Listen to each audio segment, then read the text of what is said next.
క్రికెటర్లకు పెద్దగా diet plans అంటూ ఉండవు. ఇది చాలా పరిమితంగా ఉంటుంది. ఫిట్నెస్ కాపాడుకుంటే చాలు. ఆహారం విషయంలో నియమాలు ఉండవు. కేవలం వ్యక్తిగత శ్రద్ధ మీదనే ఆధారపడి ఉంటుంది. నచ్చిన ఫుడ్ తినే అవకాశం ఉంటుంది. హీరోల్లా కడుపు కాల్చుకోవాల్సిన పనిలేదు.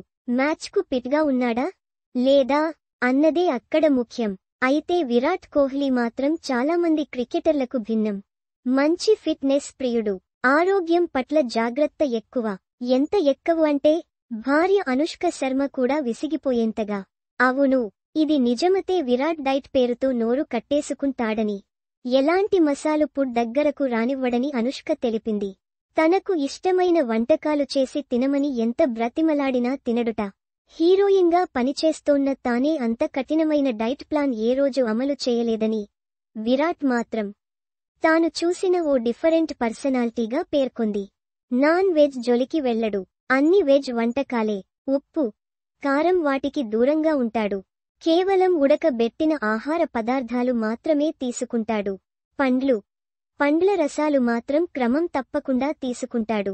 ఉదయాన్నే వాటర్ తీసుకోవడం, అటుపై జిమ్కి వెళ్లడం, అనంతరం మొలకెత్తిన పప్పు దినుసులు తీసుకుంటాడుట.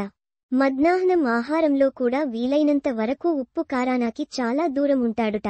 రాత్రిపూట కేవలం తేలికపాటి ఆహారం మాత్రమే తీసుకుంటాడు. మ్యాచ్లున్నా లేకపోయినా డైట్ విషయంలో మాత్రం ఎలాంటి మార్పులుండవని అనుష్క తెలిపింది.